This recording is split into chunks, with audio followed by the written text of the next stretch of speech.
they come out of the forest, hunt the street dogs in the streets where people live. And as soon as they catch something, they go back into the forest to spend the day there, away from humans. Welcome to the Into the Wilderness podcast. I am your host, Byron Pace, and this is a Modern Huntsman production. We are taking a 1-week break from the British Uplands podcast series, which I hope you have all been enjoying. We've certainly had a lot of comments, and if you haven't heard it for some reason and you're just suddenly dipping back in now, the last 3 episodes were a very special series where I traveled around the country with Sarah Roberts to explore one very simple question. What is the future of the British Uplands? It's a very highly produced show, lots of interviews, lots of field audio, really nicely designed. And although I've had lots of feedback already, I would love to hear your thoughts. But this is the last in the series, From the Frontlines, which we started some weeks ago. It is a series presented by Rocky Talkie. This is episode 4. And if you haven't heard the first 3, you are missing out. So skip back a few shows and hear about the intricacies and complexities of rhino conservation from Alex and Annette Olsa and John Banovich, and how difficult it is to protect wildlife reserves in Tanzania with Derek Hurt. Rocky Talkie, who have made this series possible, are backcountry radios designed by a small team in Denver. The radios are extremely rugged and very easy to use, super compact, weigh under 8 ounces. They have a range of 1 to 5 miles in the mountains and over 25 miles line of sight. The cold-resistant battery lasts around 3 to 5 days, even at minus 20 degrees Fahrenheit, and can be recharged on the go by USB-C, which is incredibly important for me because I'm always battling with the million charges that I have to take. And these have been on every single film shoot that I have been on in the last 6 months since I received them. They've been incredibly valuable. You can get 10% off a set of Rocky Talkie radios by heading over to rockytalkie.com/into the wilderness. rockytalkie.com/into the wilderness. Go and check them out. They're brilliant. If you're looking for a new set of radios, I can highly recommend them. In this episode, I speak to Hanna and Jonas from Biking for Biodiversity, as they journey around the world meeting conservationists fighting the good fight to keep wildlife in our landscape while balancing the relationship between people's needs and the needs of nature. They are on an incredible journey, and I encourage you to check them out and follow their work, biking for the number 4, biodiversity.org, and they are also on the socials. And lastly, before we get to their interview, which, by the way, they were in Bangladesh when I recorded this, so every now and then you're going to hear the beep of a horn behind them because they were in the town, but it's a fantastic conversation nonetheless. The last thing to say before we get into that interview is a big shout out to this week's top tier Patreons, who include Richard McNeil, Ronnie Speaking of RD Contracting, James Marchington, the guys at South Esher Stalking, Dick Ekstrom, Mark Zabrowski, and Leslie Cumming. Thank you so much for your support, and everyone else who supports on Patreon, which you can do at patreon.com/Byron Pace. Your support helps me make the more complex, more involved shows possible, like the British Uplands series, which, if I explained to you how much work that series was, I don't think I could do it justice. It was basically like making 3 25-minute films to this point. There's not a lot of difference in the work required other than maybe coloring the pictures, because we have to pull together all the different audio from all the different interviews, and it's a lot of work, but incredibly rewarding. And I think we've created a brilliant show, which I hope could as easily have appeared on the BBC as it could have done on this podcast. So thank you for your support. You help make these things possible, and I hope you enjoy this fantastic conversation.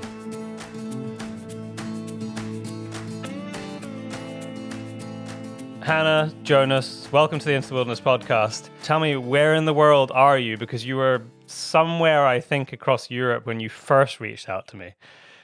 You're a long way from Europe now. Yes, we are. Yeah. It's great that we finally get the chance to talk. We're currently in the capital of Bangladesh, in Dhaka. I think when we reached out, we were still in Georgia or Armenia, so it's been a long time. And now we are almost done with our over 6 months in South Asia, heading to Southeast Asia soon. Let's take a step back a second because I just realized no one's going to understand how you got there.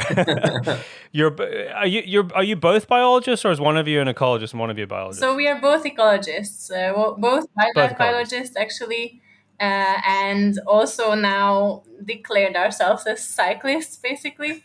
So I think that's totally fair. yeah, so basically we studied wildlife biology and then worked in the field in Europe, and the short story is that eventually, after a few years, we decided that we don't get enough knowledge in the work that we were doing about what is really happening in nature conservation all across the world. And we came up with this idea of, okay, like, let's see it for ourselves. We always loved adventure. We always loved living simply and pushing our limits and doing outdoor sports and also obviously being in nature. So we kind of came up with this project, this initiative that we named Biking for Biodiversity. We started cycling 15 months ago and crossed 14 countries. And in every country, we meet nature conservationists who do some really amazing work.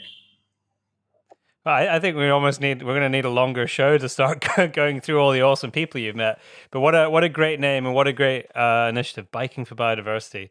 I think this is a perfect because this episode is going to be the last episode of 4 from a series that I've been doing called From the Frontlines, where I've been with people sort of on the front lines of conservation. So actually, the first 3 of the 4 episodes I was in Africa, and so I recorded those there, and I sat down with these people doing amazing work.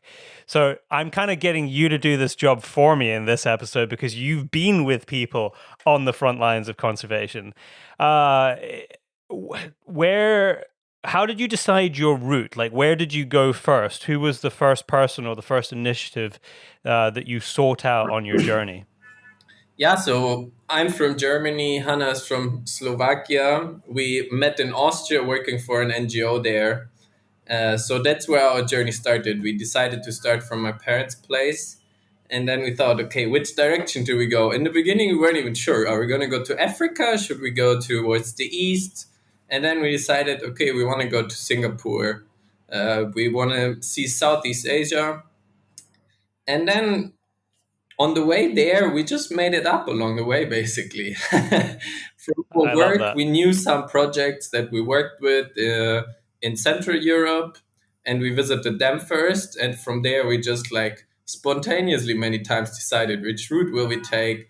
We asked, once we met conservationists in one country, we asked them, where should we go next? Do you know anybody that is willing to talk to us, that is willing to meet us? And it just unfolded kind of. And it was also based on So our curiosity from the very beginning. So we, of course, know some projects that we are very interested in. In Europe, it was about the reintroduction of the European bisons in Romania, which really interested us. So we just took the chance to go there and we met conservationists and could join them on tracking the bisons and could really find the herd and then find the male separately as well. And then in the meantime, of course, talk with them and understand what's the whole story behind this work. So tell me about European bison, because I imagine most people are kind of semi-familiar with the North American bison story, where they were almost decimated. There was like 100 or 150 or something left, and now there's nothing like the tens of millions that there were before. But there's healthy populations in places, and they're abundant in Yellowstone, and they're outside the park as well. But tell people a little bit about the European bison, because it's am I actually correct in saying is it actually bigger?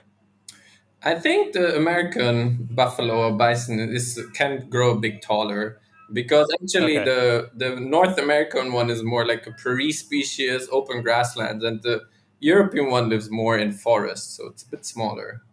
And Because they're also known as a woods bison, aren't they? yeah, or like Weissen is Yeah. also named as commonly Vice, used in yeah. Europe. And the story is actually not so different. So there used to be widespread across Europe, like from Spain all the way to Russia, throughout all kinds of forests and more like half open, semi open habitats. And then they were heavily hunted well, starting in the Middle Ages, I think already. And then around 1900s, there was only one single population left in the wild in Poland, on what is now the Belarusian border. And I think there were like 20 individuals, and then a bunch in captivity all over Europe, in zoos, in wildlife reserves or game reserves.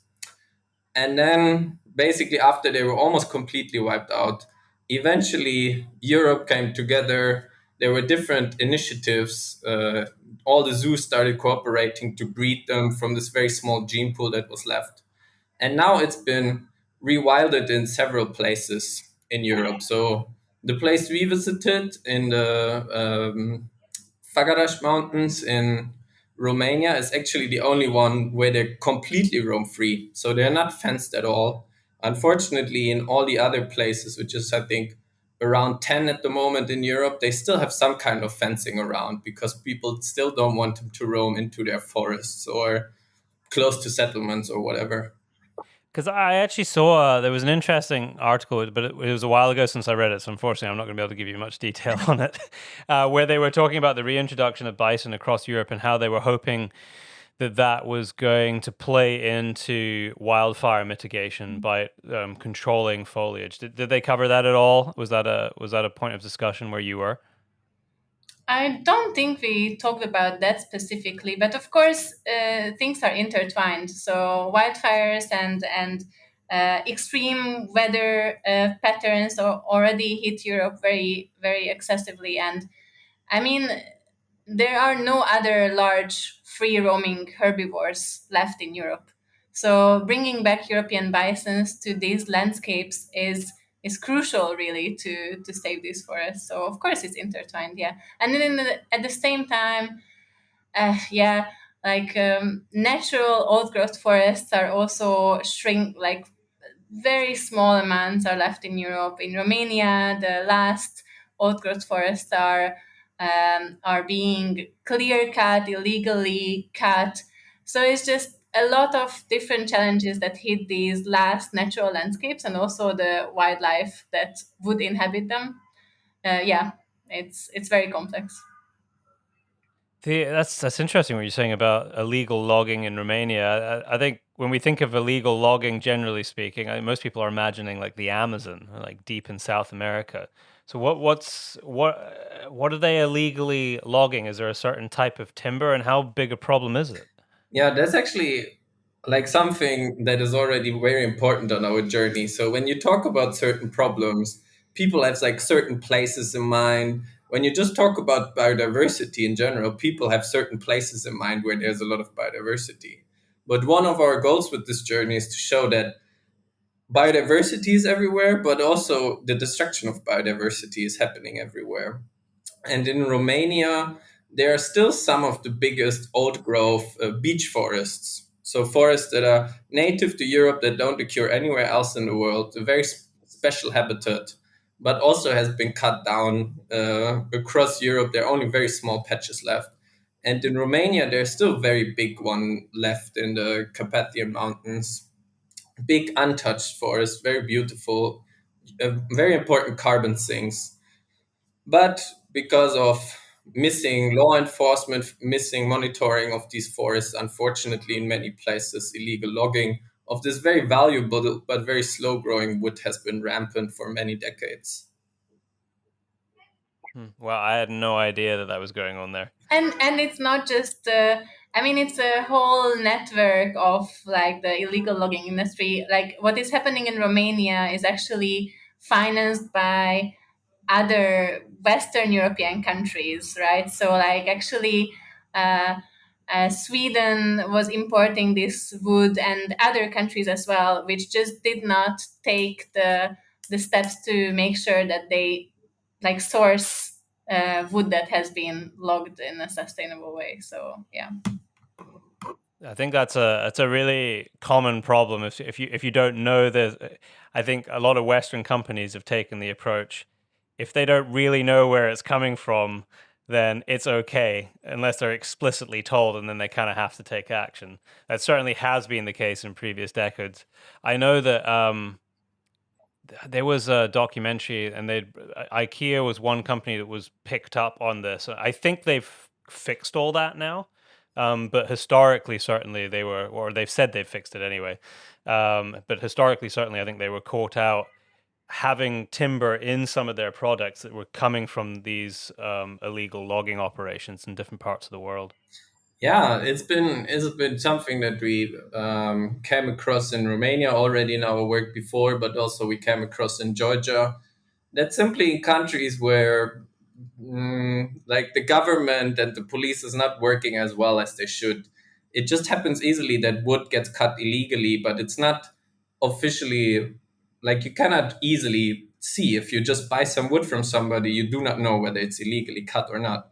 So it's on the companies to check, but that of course is extra effort for them. So also IKEA was involved in that. The big Austrian timber company was involved heavily in the Carpathians. And luckily, they were, due to the very important work of conservationists, and uncovered all of that. They were like taken, like they had to take responsibility for what they're doing, and they improved things.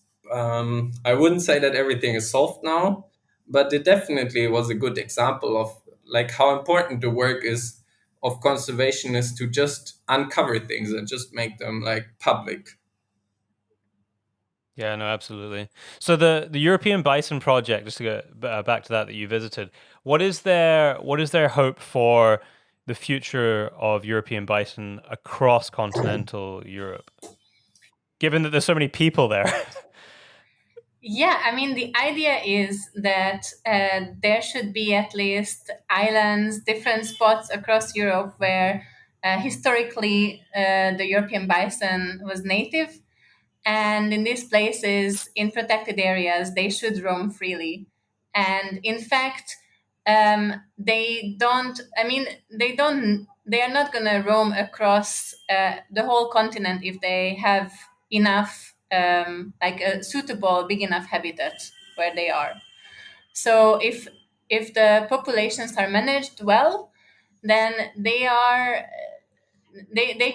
can roam across a landscape without running into the issue of then going into human habitations and such. But it's still very much the fear in Europe.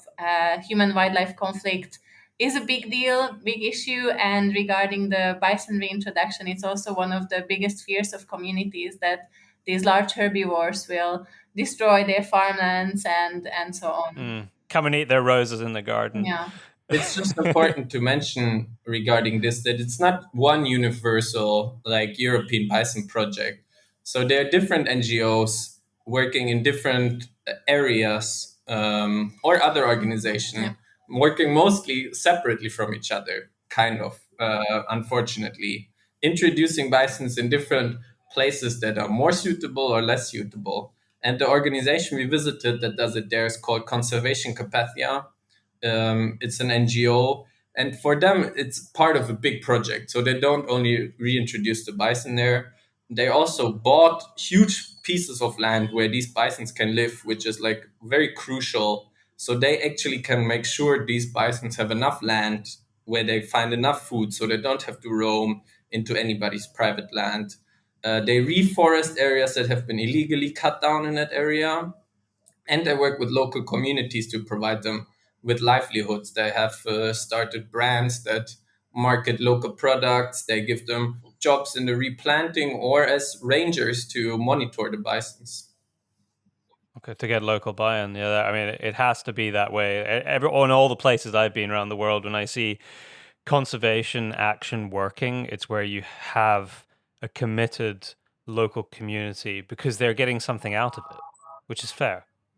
Yes, exactly, exactly. And the further we move from Europe, the more we see that communities are involved in conservation. They are, I mean, it's an integral part of their life, living together with wildlife. Especially since we arrived to India, it has been a big, big topic: human wildlife conflict and coexistence. Because India now managed to become first, like the, the Most most populous populous country. country in the whole world. They surpassed China. And you can imagine, we certainly had an idea, but could not imagine how really densely populated India really truly is. But it is also extremely biodiverse and has not just some of the most important and unique megafauna of the world, but also many other species and biodiversity hotspots. So these really truly coexist and are the source of many conflicts, but also people here or there, now we are not in India, but people there really learned over centuries how to live together with wildlife. I want to ask you more about that. I've spent a bit of time in India, so I know exactly what you're talking about. But I just so that I don't lose this thread, it was something quite important that you brought up about conservation organizations kind of doing their own thing, because you've seen so many across a huge area of the world now. Do you find, and this has been my experience, is that you'll have some cases where you'll have organizations that are working really well together and they're cross sharing knowledge so that you don't have to relearn stuff. And then there'll be other instances where I'll be sitting around the campfire doing some other film project and I'll be having these conversations like, I've had these conversations before. This has been done already. And organizations are not speaking to some other organization that has maybe been doing it for 10 years. So they don't have to relearn all of the mistakes. And there doesn't seem to be this connectivity between people trying to achieve the same thing. Have you found that? Yeah, definitely. That's a huge problem that you see. There's a project being done somewhere, a lot of lessons are learned, and then a report is written, and that report just disappears in a drawer somewhere or on some website on the internet where you cannot find it, and nobody will know about it. Like that's definitely something that needs huge improvement. Just the information exchange between organizations that work in the same area, but also that work in different areas, so you can transfer those lessons to another place. Yeah, I mean, it's complicated. That's the truth, you know. Like how do you share information with other people? Of course, the internet makes it much easier, but a lot still gets lost. Unfortunately, some is because in organizations, often governmental organizations, don't want to share their power. They don't want to share responsibility, but also sometimes, especially big NGOs, can do that in a similar way. And that's definitely something we have to overcome if we want to do effective nature conservation across the globe. Yeah, no, definitely. Tell me about Asiatic lions, because this is something that I'm fascinated with, and I know you this is a project that you've been to see. I've spent a lot of times with lions in Africa, and I think there'll be many people, if not the vast majority of people on this who are listening to this podcast, who don't know there's actually an Asian lion. Um, I don't know a hell of a lot about them. Tell me what you know, and tell me where you went. Yeah, that was a very interesting conservation story that we managed to cover.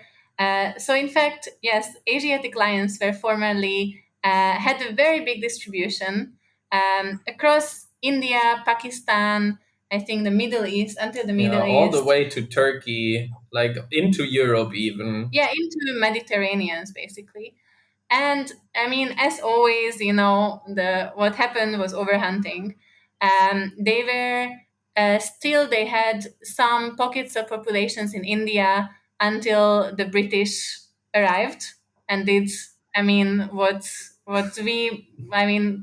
did all the destructions on nature that now are still people are still suffering from. And so the last area for Asiatic lions in the whole world is located in this state in India, which is called Gujarat. And within that, the landscape of Gir.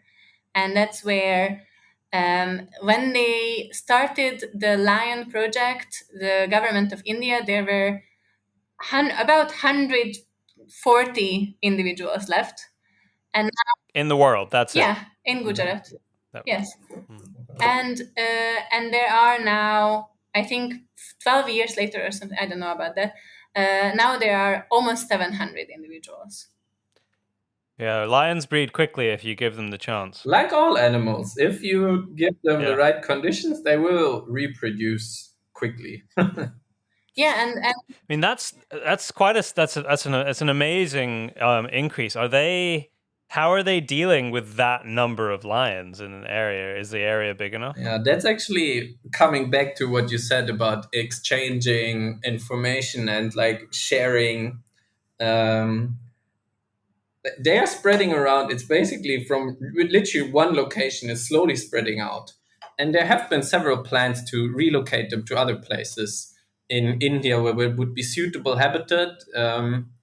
But the government of Gujarat blocked all these efforts because they want to keep saying we are the only place in the world that has Asiatic lions still left. So now the population is quite high for that specific area, and it would make sense to relocate some of them to other parts of India, also to Pakistan, but that's a whole different political topic. Um, yeah, so it just shows again how politics can get in the way of nature conservation. Even within one country, this is something incredible for us to learn that, like, there can be rivalries that also play a part in exchanging wildlife, but within one country, between two states, there is already this block that Gujarat just basically refuses to share the pride of having lions in their landscapes. That's so sad. Indeed. Yeah, but it was. So, did you actually get to see them? Did you see them in person? Yes. What are they? Have you seen African lions as well? No, Before? actually, no. But it was. I was going to Yeah. ask for a comparison, but I guess you won't be able to do that. I've seen so I was in South Africa and Namibia before, and there I've seen African lions. I cannot really give like a clear like what. The Asiatic lions are smaller in size. Um, their tail is less bushy, and their mane is less bushy. Basically, smaller of the males. That's kind of like the brief difference in their looks. It was uh, it was an interesting situation how we managed to see them. Um, Basically, we met with a local organization. We the, Originally, what we had in mind is that we will go to the national park, the Gir National Park, which is the main place to see lions if you're a tourist, and offers safaris.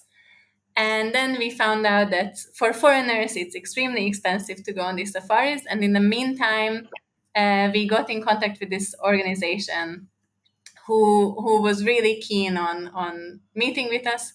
And then when we went there, we spent time with them. We learned about the work that they do, and then they said that they can actually take us to a reserved forest, because what is the case with the Asiatic lions is that about one third of them are located within the national park, and two-thirds are outside the main protected area.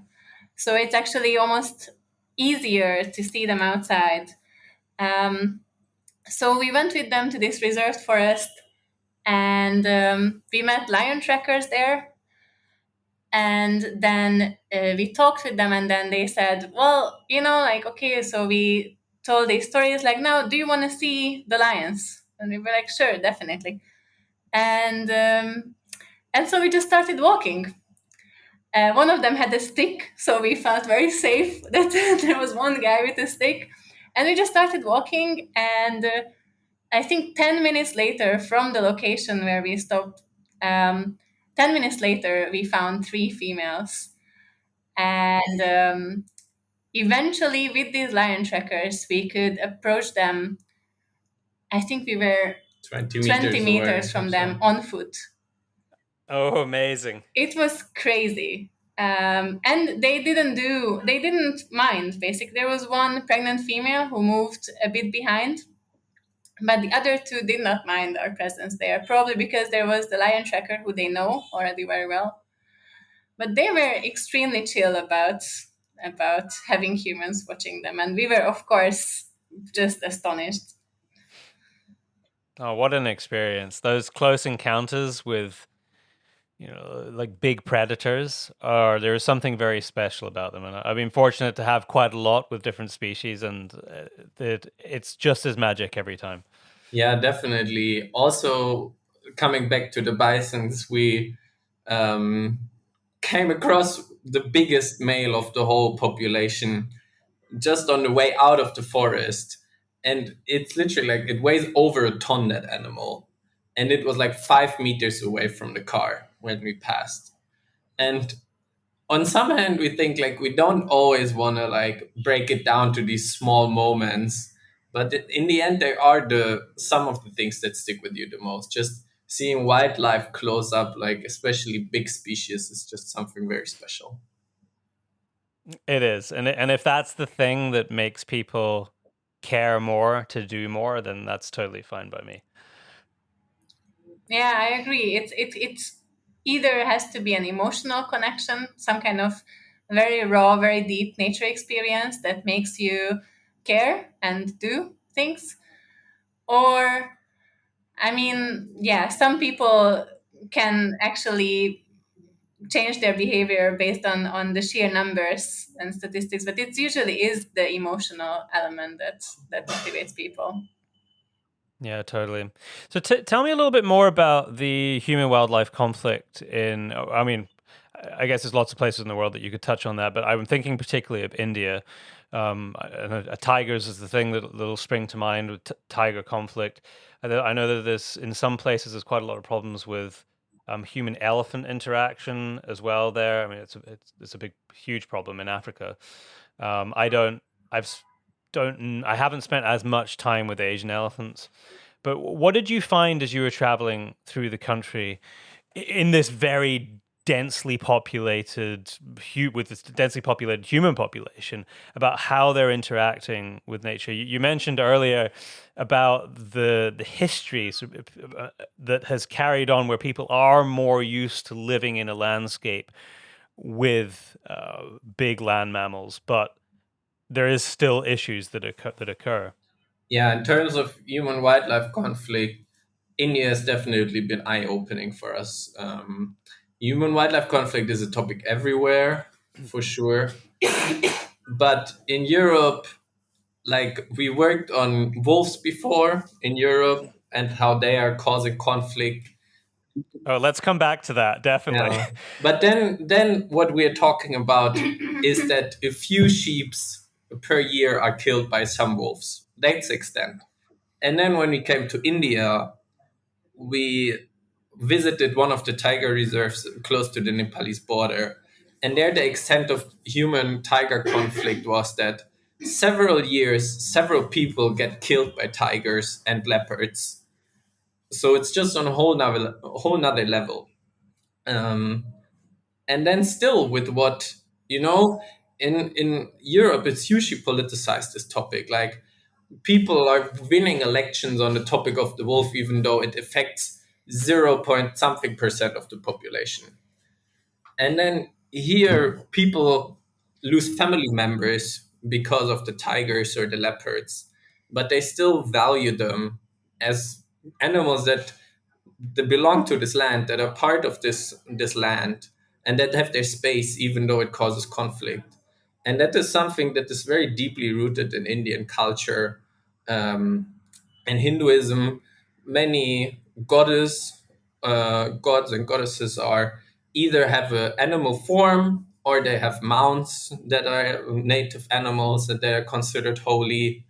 And many natural places have a sacred meaning to people. So there's a much deeper connection to that.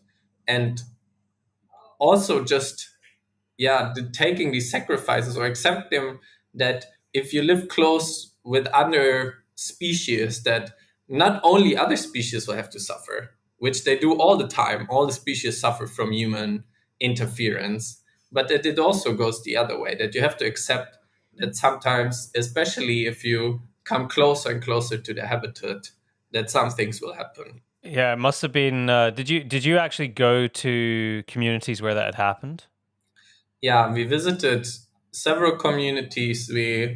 Um, it's about different species. So where the first that we saw was mainly tiger and leopard conflict, and we heard from people, like literally everybody we met in the villages around that tiger reserve could tell us stories of tigers they've seen in the fields, tigers running through the villages. They showed us videos. They told us stories how they were sleeping on their farmland and the tiger was passing so closely. How children were taken away. Yeah, everybody has tons and tons of stories like this. Yeah, and then we also dealt with the human elephant conflict, where they told us that the elephants come, they destroy the crops. Then also human bear conflict. So the sloth bears, we've met people that were victims of bear attacks. The one man that was blinded by a bear. But what also becomes clear is that these attacks don't happen out of nowhere, and they don't happen out of viciousness of the animals. And there's reasons. There's people encroaching more and more on habitats, so simply, and also poaching deer species and other prey for the predators, which is very important. So they don't find enough food anymore in the forest. They don't have enough space anymore. So for these animals, the only solution is to go to fields, to villages, to find something to eat. And then also just wrong behavior about these animals. We met a lot of conservationists in India that focus on educating locals about how to behave in the forest, how to behave when you encounter an elephant, when you encounter bear, because practices like throwing firecrackers at them or trying to just intimidate them are very common but completely counterproductive and often lead to attacks. And also, what has to be added regarding the tiger conflict is that it has been proven by many, many cases that actually most of these tigers who attack humans are attacking them because either they are too old or are injured, and therefore they are not able to hunt properly in the forest. So they go into the villages, or they are basically at the edge of these farmlands, and that's where these conflicts happen. Yeah, no, I think that's true in many parts of the world where old and injured are often the reasons for attacks on humans. So what is being done about it then? Is there, apart from the education about how to behave, are there any other measures or organizations working to try and address these issues? Because I imagine that can only happen so many times before you're going to end up with retaliations against those animals. And just I guess the other part of that is some of it, some of that issue is human encroachment and taking of their food source, is some of it also because it's kind of been an amazing conservation success. There's a lot more tigers in India than there was 50 years ago, but now they have to wrestle with this success because what do you do? A bit like the lion situation. What do you do with all these extra tigers that didn't exist 50 years ago? Yeah, that's actually an interesting point. We visited Sanjay Gandhi National Park, which is a national park which is basically situated inside of Mumbai, one of the biggest cities in the world. And there are leopards there, and the leopard density in this small national park is actually 10 times as high as people would expect on this size of land. And that is because the leopards nowadays, their main food source are street dogs in the streets of Mumbai. So instead of hunting for deer inside the forest, every evening they come out of the forest, hunt the street dogs in the streets where people live. And as soon as they catch something, they go back into the forest to spend the day there away from humans. So, and also with tigers, luckily, India had a huge conservation success, doubling its tiger numbers in the last 50 years. But of course, these increased numbers mean that they also have to look for new habitats. And the way how India managed to do this also by declaring tiger reserves on lands where communities were living. You know, many times indigenous communities, and they were seemingly given an option of either staying there and then coexisting with the growing tiger population, or having to be translocated. And in reality, they did not have any option. So in many cases, the communities were the kind of the victims who didn't have a choice in this, but then eventually they had to learn to live with the wild animals that, yeah, I mean, then grew in numbers. Were there any community-based projects that you visited there where the communities were getting direct benefit from existing and paying the price in some case? I guess sometimes it's the life of humans, which is the price, but I'm more thinking about livestock that is lost and the inconvenience of having tigers roaming through your village. Yeah, unfortunately, that's definitely something that the Indian government has neglected for many decades. But nowadays, it is thanks to the work of NGOs and people that are more privately engaged in this. This is something that is gaining more importance in India as well. We, for example, visited a reserve where where the forest department that is responsible for all nature conservation issues in India, they created a group of women that can uh, that is hired as forest guides. So they guide tourists through the reserve and can earn some money with that. So directly have like livelihoods from from the biodiversity that people can see there. Yeah, so basically the only effective way of engaging local communities that we have seen is through nature-based tourism, because India has managed to capitalize so much on their wildlife that there is really an even ever-growing nature-based tourism, and this for to see these animals. That's interesting. Yeah, my experience, my sort of safari experience in India was very. I was working there, and it was before I was really doing a lot of stuff in filmmaking and nature, but it was hyper commercialized, and it wasn't an amazing experience, and we didn't see any tigers, and I'm not surprised we didn't see any tigers with the 30 vehicles that were driving and everybody making so much noise. We were actually in Corbett National Park. Did you go to Corbett National Park? No, we were close to Corbett National Park. Also, as you said, like especially inside the national parks, it's hyper commercialized the tourism, and they like foreigners have to pay a lot. It's a lot cheaper for Indians to visit these national parks, but since we are on this journey for so long and we finance this with our own savings, we have to be very careful with our budget. And we simply cannot afford to pay $50 or $100 sometimes for a safari in these national parks. So we somewhat stayed away from them. It's It's not worth it in Corbett, honestly. I was a little disappointed. I mean, I'm glad I did it, but equally, and maybe that's just me. Like, I've been privileged to be in quiet places with very limited, teams of biologists and conservationists. So I'm somewhat spoiled with regard to that, but it wasn't. I don't think they've nailed their way of doing nature tourism from my limited experience in India. Yeah, that was also our feeling, and also probably our privilege as well, that we did, I think, one or two safaris, maybe, where we paid for, I think one, where we paid for the experience. And for us, although we saw a leopard, we saw, I think, also a civet cat, yeah, in Goa. So we did see wildlife, but it still was just not a great experience.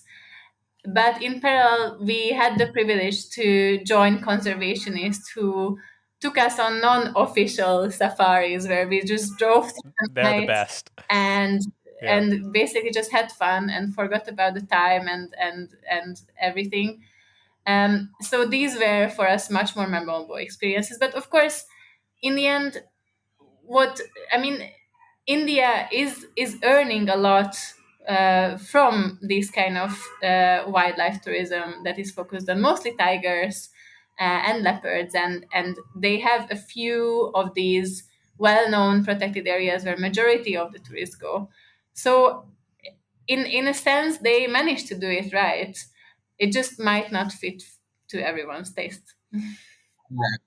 And it's also something that was so amazing about India that while these national parks are like widely advertised and very famous, they're not the only places where you can see wildlife. Like, you really don't have to go there to see amazing wildlife in India.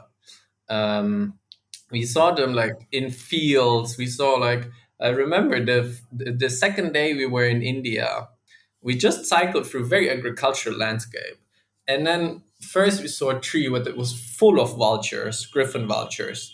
We've never seen anything like that in our life, like 40 vultures sitting all in one tree. And then an hour later, we came across another tree that was full of fruit beds, like 100 fruit beds in one tree. And these are like wildlife encounters that are very special to us, but you don't have to go to a national park for that, you know? Like, that's something that is a clear difference here in India compared to Europe. You see wildlife everywhere. You see them in cities, you see them in agricultural landscapes, not only in reserves. And I suppose you're seeing a lot more of that because you're on a bicycle as well. I mean, you have that really, really lovely quote from Edward Abbey on the front page of your website, who I'm a massive fan of his writing. But yeah, if you got to slow down a bit, and zipping in a plane and then driving to your destination, you miss. I mean, a lot of people don't have the time to cycle for months around the world, but you do miss a lot when you're just going to a destination to do the thing. You miss everything that's in between. Yeah, totally. And you don't have to go on months long expeditions or long journeys to have these kind of experiences. It's just simply traveling by bicycle in whichever distance just allows you to experience so much more, to have all your senses active, you know. So you like, you see, you smell everything, you like smell all the road killed animals way before you reach them. Like, this is literally what is happening, you know. Like, you notice all the problems as well, you notice all the construction work that makes it even difficult for you to cross sometimes. So how would wildlife manage to do?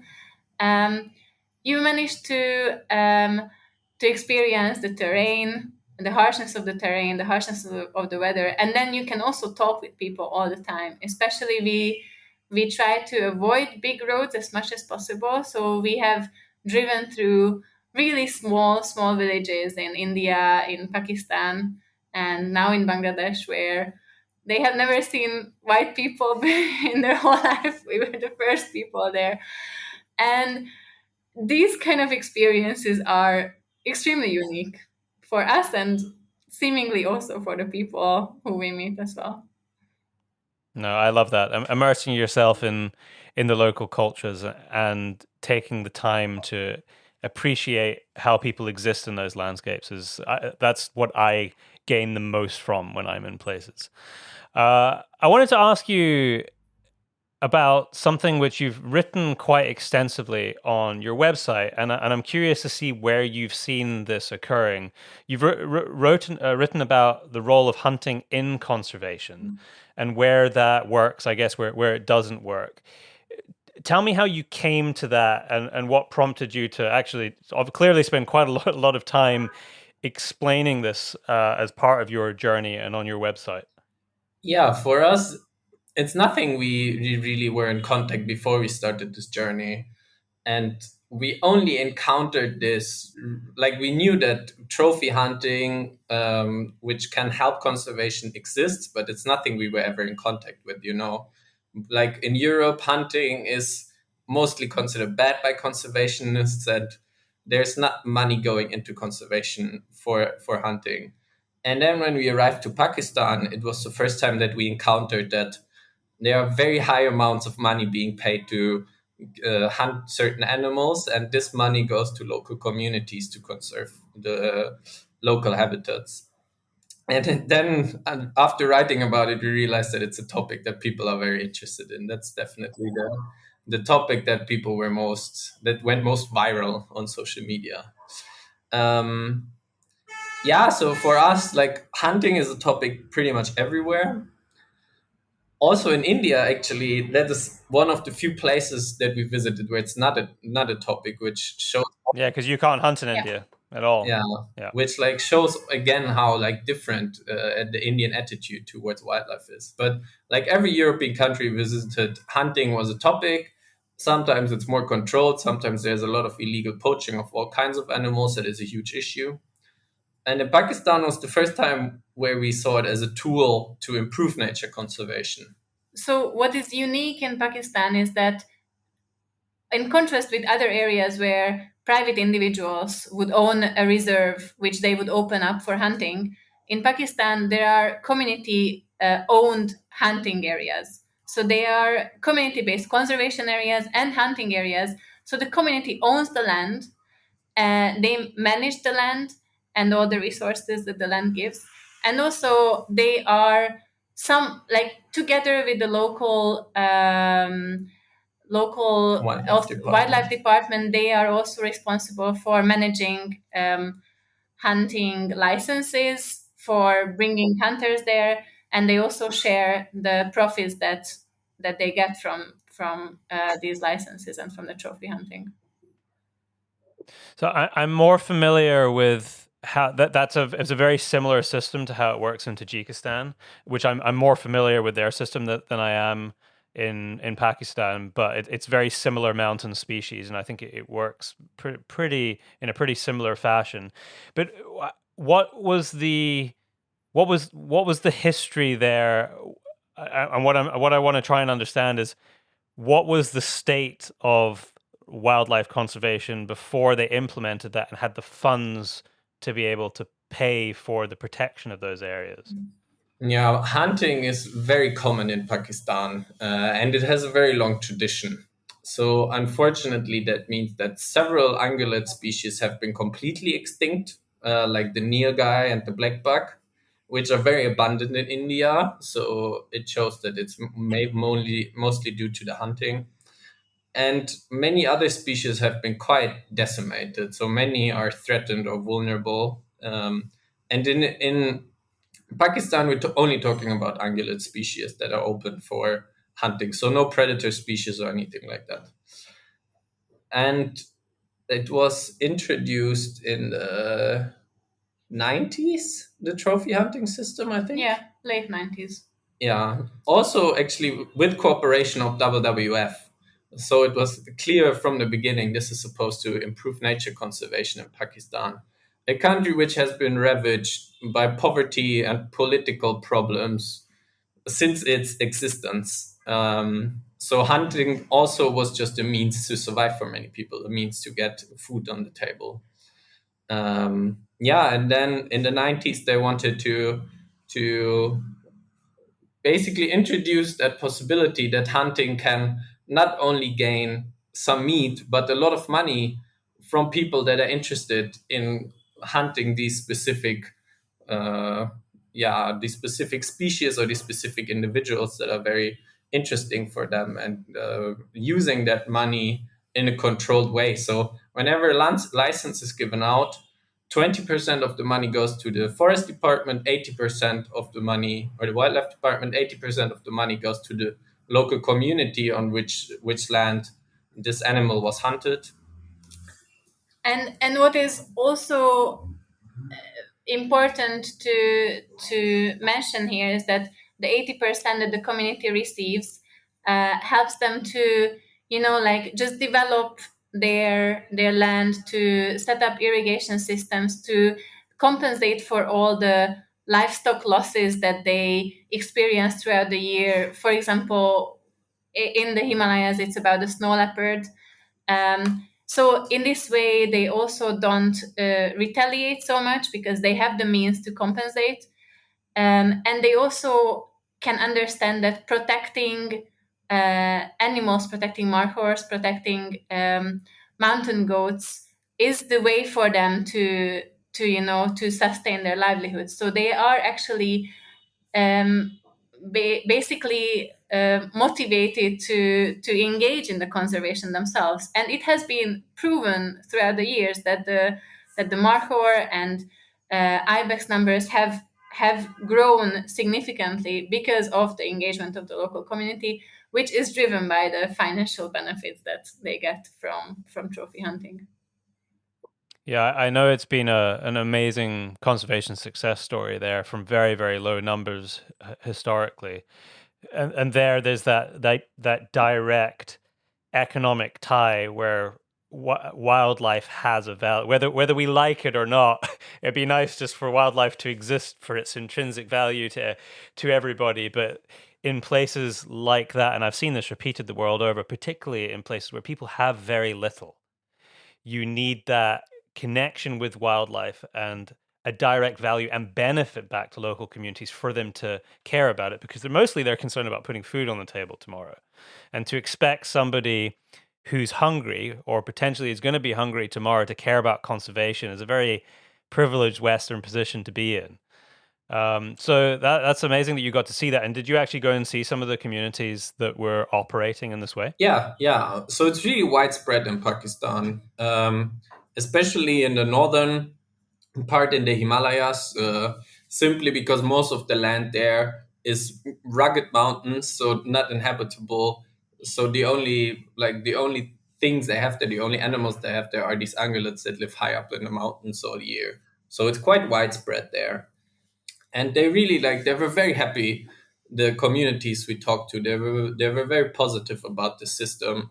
It also provides livelihoods for them, like not only through the license, but also people are hired as wildlife wardens. Basically, they monitor the populations. Then they are also helping the wildlife department to set the quotas for what can be hunted. They're helping the hunters to find the animals and get them out of the mountains basically after the hunting. And they also become tour guides, not just for hunters, but also wildlife photographers and other people. So it developed the whole industry and the whole way for the community to actually be engaged and like have a sustainable livelihood for the future, because these are also the areas that are heavily hit by climate change, and many of the traditional ways of livelihoods and livings that they have, they are used to, are now challenged by the climate change and the melting of the glaciers. So it's simply something very important for them to be able to plan for the future, to be able to see their future and their children's future in the same landscape where their ancestors grew up. Have you found given it is such a controversial subject, generally speaking, have you found that you've had some pushback from? I mean, you're just sharing your observations more than your personal opinions. You're just like, well, this is where we were and this is what we found, which I love that. Have you had any pushback from the stuff that you've posted on social media or the article on your website?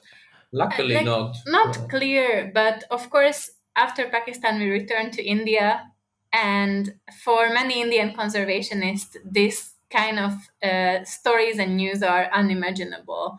Already, um, there is the big conflict between Pakistan and India, and many people in India view Pakistan or people there,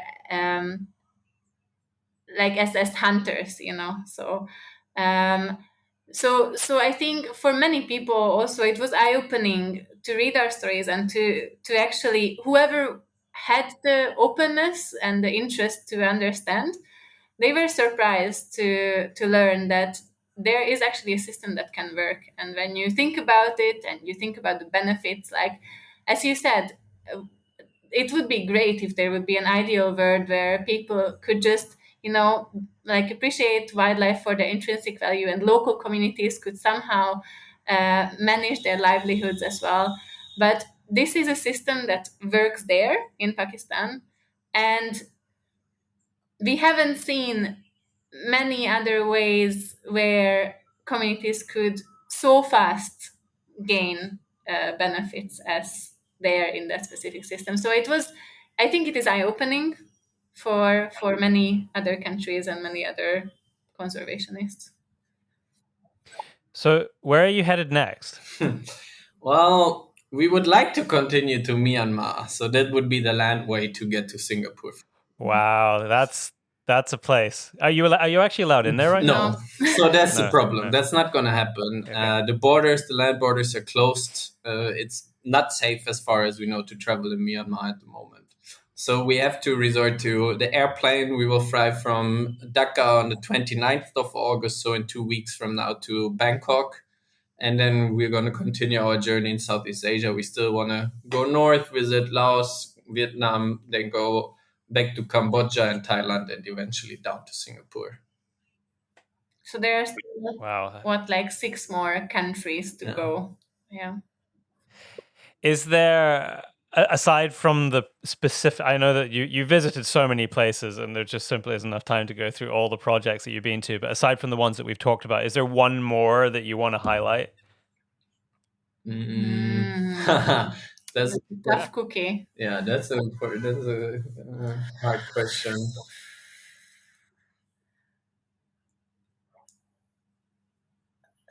That's too hard question, Myron. It's just so many, we cannot. I mean, oh, it's it's interesting now in Bangladesh. It's just, maybe it's not something that should receive more priority than all the other stories that we covered. I think, like, people should receive our visit our website and look through all the stories that we covered. But it's interesting, in Bangladesh, after being in the most populous country in the world, we traveled to the most densely populated country in the world, basically, after, like, Hong Kong. So Bangladesh is really extremely densely populated, and we just spent a week basically in the Sundarbans, which is the largest mangrove forest in the entire world. It's three, like 2/3 of it is in Bangladesh, 1/3 is in India, and it was interesting there to learn about how local communities are living off the mangrove forest. They are still going in there. They are fishing. They are collecting crabs. They are collecting shrimps. They are going into the mangrove jungle to collect honey. So many people who live really beyond the poverty line, they live off these areas in extremely simple conditions. And in the meantime, this mangrove forest is crucial for the planet. Mangroves are extremely good mangrove sinks. This forest is basically the paradise and home for many fish species, for tigers, for many deer, and many other animals. So it's very, very important to protect it. But also, communities have such a big impact on this forest that it's, again, the same story as we heard in other places, that uh, we have to find, as conservationists, we have to be the bridge between the government and these local communities. We have to not just focus on the dictionary term of conservation, but actually work together with local communities and like create sustainable ways of how they can actually still uh, protect these areas, be the stewards, also gain livelihoods. And in the Sundarbans, we have experienced this. We have visited several organizations who are working together with communities, who are creating local products from mangroves, who are creating an eco village, and many other ways how they are actually indirectly contributing to nature conservation through these local communities. It's a massive challenge, and probably one of the biggest challenges. I was just in southern Tanzania in a place called Luganza, and they have a massive. There's a game reserve there, and they have a massive poaching problem. A lot of that poaching is facilitated by illegal fishing, which, when you see people just pulling in their nets fishing, you think, well, that's not really much of a problem. They're probably just feeding their family, which is true in most instances, but they're often facilitating poachers going inside the park. And they're all, we caught 15 of them when I was there. They were all using nets that were of a legal size. They're taking out very, very small fish. But you will forever fight that fight unless you give them an alternative. So one of the conversations we're having there is, wouldn't it be incredible if they could build, we could get some funding for it? I was actually working with an organization there called the Robin Hurt Wildlife Foundation, and they're trying to get some funding. And part of that funding, they want to build a freshwater fish farm. Because if they can have a freshwater fish farm, there's less reason to go and fish in this massive lake. Then you reduce the traffic, you reduce the possibility of poaching. The lake can recover because it's been decimated by all of the illegal netting. But without that solution or some sort of solution to the issue at hand, you will always be fighting anti-poaching in those areas, and that's very true. So your mangrove, I hear a lot of bells ringing there. It's like you can't just extract the people from the very environment that they need to survive. It's like we can drive down the road and go to the shops, but their shops is the mangrove. So how do you reduce the impact of people and a growing impact of people on these habitats, but still make sure that they can get something out of it for their livelihood? Yeah, it's we've heard many like jaw-dropping stories of the same situations, similar things that you mentioned. In the Shundaban, we've learned that local fishermen started to use poisons for fishing, basically pesticides that farmers use in their farmlands. So they pour in the poison upstream in a channel, and they wait 1-2 hours, and then on downstream they just collect all the fish that float on the top of the water. In another place in India, we've heard that some people pour bleach into rivers, same to fish out the fish that they will eat uh, or sell in the market mostly. Yeah, it's Um, unfortunately it's a vicious cycle, Like they have, because the demand got higher and higher for fish, they started fishing more in these places. The fish population dropped. They fished less, but the demand was still there, so they look for other ways to increase the amount of fish they can catch, and eventually they resort to things like using explosives or using poison to fish.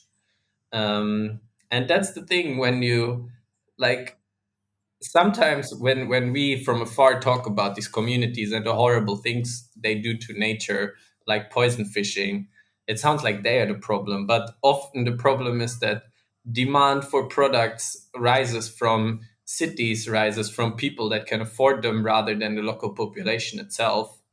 And then they have the choice to either fish or extract in general more and more resources, or to not have any livelihoods. And yeah, it's just important to support these local communities, to give them a way how to have a sustainable livelihood. Here there are already plenty of fish farms in Sundarbans everywhere around. There the problem is that they used to use a lot of fertilizers, a lot of fish feed, a lot of antibiotics in these farms and the fields around, which then pollutes the natural area, the reserved forest.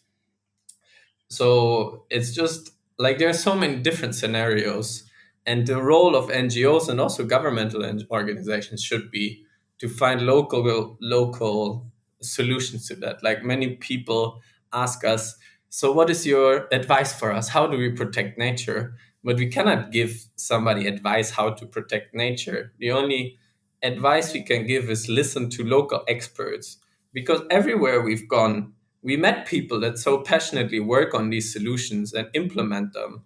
But often, what they are missing is the money or the political will of decision makers. So they're facing so many obstacles to simply implement what they already know. Like, oftentimes, you don't need to come up with crazy new technology or like completely new approaches. You just need to have the measures to actually implement what is already working. Hanna, Jonas, what an incredible adventure you've been on, and I'm going to be following all your future adventures very closely, and maybe we can talk again once you've done some more months of your journey. I'd love to have you back on the show and hear what you've been up to. If people want to join in and follow on your journey or support what you're doing, how's the best place to do that? they can visit our website, which is called Biking for Biodiversity. Four is the number four, bikingforbiodiversity.org. But they can also find us on Facebook and Instagram under the same name, Biking for Biodiversity. so they can connect with us, they can share their experiences. We are happy to talk with everyone out there. Yeah, and we're currently still looking for conservationists to visit in Southeast Asia. So if anybody has Okay. any ideas there, we're happy about any tip. Okay, perfect. Well, I will also stick those links in the show notes. But thank you so much for your time today. It's been fantastic to speak to you. And I look forward to catching up with you again. Thank you so much, Byron. And yeah, thank you for the chance to be here and to chat with you.